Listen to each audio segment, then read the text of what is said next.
Meskipun Amerika Serikat sudah jatuh di ambang kebangkrutan akibat kas negara yang menipis, namun nyatanya mereka masih punya modal buat ngirim bantuan ke Ukraina. Bahkan disebut-sebut kalau seluruh alutsista yang sudah dihibahkan ke Ukraina ini senilai 500 juta dolar atau setara dengan 7,5 triliun rupiah. Waduh, banyak banget ya kalau sampai Ukraina kalah, jadi investasi bodong tuh buat Amerika. Nah, bantuan alutsista Amerika itu kebanyakan dari kendaraan lapis baja seperti Stryker ini.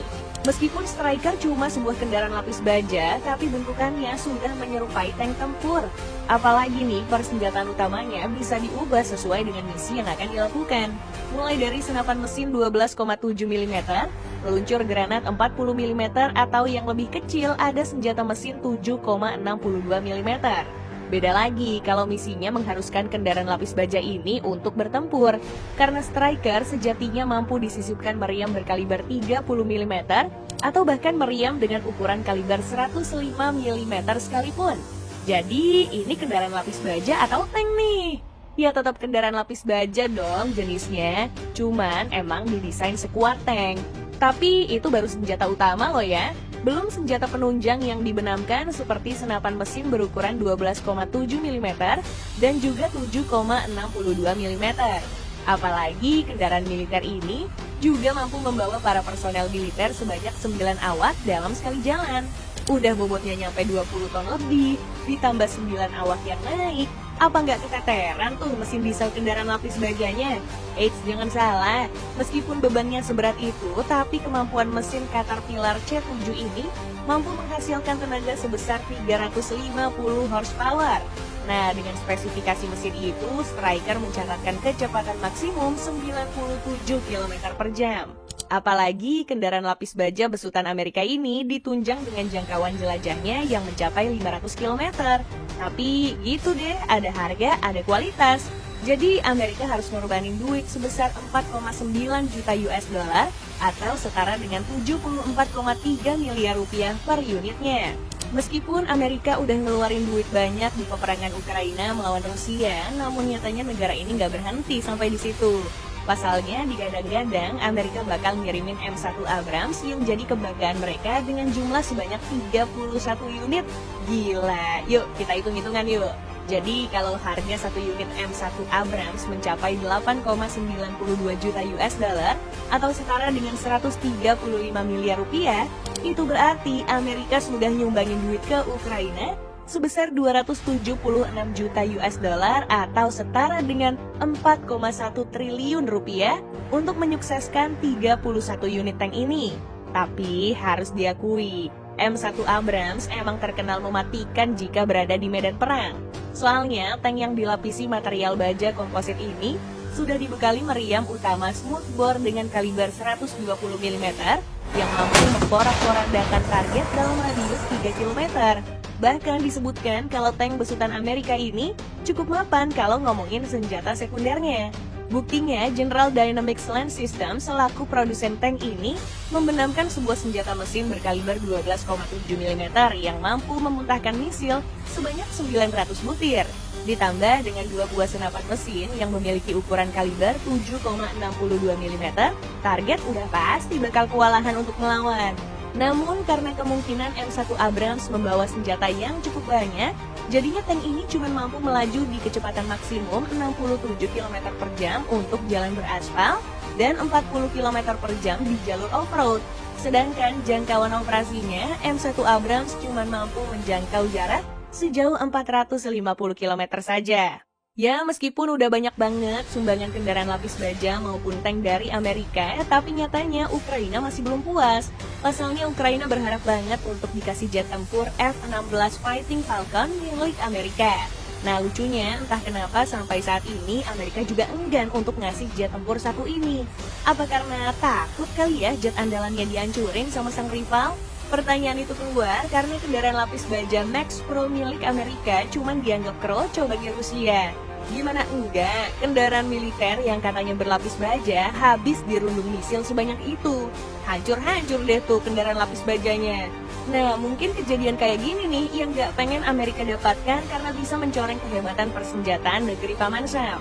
Apalagi seperti yang kita ketahui, seringkali para pejuang Ukraina emang gak ngerti cara pakai alutsista negara barat. Namun yang pasti, Max Pro emang didesain bukan untuk bertempur dalam medan pertempuran ekstrim. Soalnya kendaraan lapis baja ini cuma membawa senjata mesin berkaliber 12,7 mm atau 7,62 mm. Jadinya kendaraan ini lebih cocok untuk mengangkut 7 pasukan ke daerah pertempuran.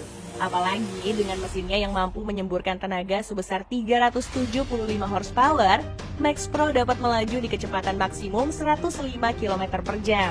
Bahkan untuk jangkauannya pun nyampe 600 km. Jadinya bisa aja pasukan Ukraina kurang tepat untuk memakai alutsista yang dikirimin sama Amerika. Jadi hancur sia-sia kan?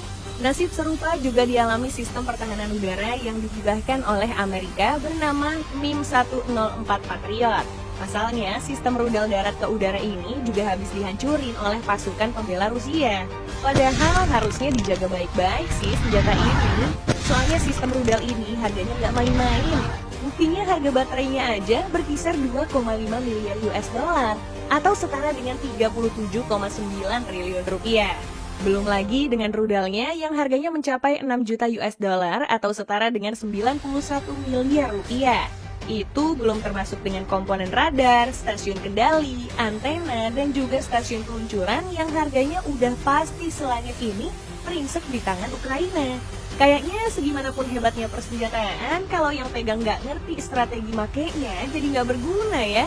Padahal senjata Patriot ini mampu meluncurkan 2 jenis rudal mulai dari Pak 2 dan juga Pak 3. Bayangin aja nih ya, Pak 2 mampu menembak target meskipun jaraknya sejauh 160 km. Sedangkan Pak 3 cuma mampu menjangkau target hanya dari radius 60 km doang. Parah banget sih kalau sistem rudal sehebat ini disia-siain sama Ukraina. Bahkan kendaraan tempur infanteri sekelas M2 Bradley aja nggak ada apa-apanya di hadapan Rusia. Padahal di badan alutsista yang menyerupai tank ini dibenamkan meriam rantai 25 mm dengan persediaan misil sebanyak 900 butir peluru. Bahkan hebatnya M2 Bradley ini juga disisipkan 2 buah peluncur rudal anti-tank untuk menghancurkan T-90 milik Rusia. Gak cuma sampai di situ aja, meskipun persenjataannya sudah semumpuni itu, tapi BAE Systems Land and Armaments masih nyediain senjata mesin dengan ukuran kaliber 7,62 mm. Cuman karena persenjataan sebanyak itu, jadinya kendaraan tempur infanteri ini memiliki bobot seberat 27,6 ton. Untungnya berkat mesin diesel 8 silindernya yang punya tenaga hingga 600 horsepower, kendaraan berlapis baja ini mampu melaju di kecepatan maksimum 64 km per jam. Bahkan radius operasionalnya pun nyampe 480 km. Berbeda dengan drone Switchblade 300 milik Amerika yang cuman mampu menjangkau jarak sejauh 10 km atau 15 menit doang. Pasalnya, ukurannya yang cukup kecil membuat drone ini nggak mampu membawa baterai yang besar. Tapi kemampuan motor listriknya cukup galak karena mampu melaju di kecepatan maksimum 160 km per jam. Tapi istimewanya drone di dunia militer tuh apa sih? Jangan salah, meskipun kecil-kecil gini, tapi Switchblade mampu ngeledakin sebuah tank jika ditabrakan. Jadinya drone ini diibaratkan sebagai rudal pemandu yang menggunakan kamera. Tapi sayang seribu sayang, meskipun sehebat yang terdengar, kalau berhadapan dengan tentara Rusia, drone ini mah gak ada apa-apanya. Soalnya drone seharga 58.000 dolar atau setara 870 juta rupiah ini cuma jadi ampas gara-gara sistem perang elektronik milik Rusia. Bahkan dikabarkan Ukraina kehilangan Switchblade 300 sebanyak 10.000 unit setiap bulannya.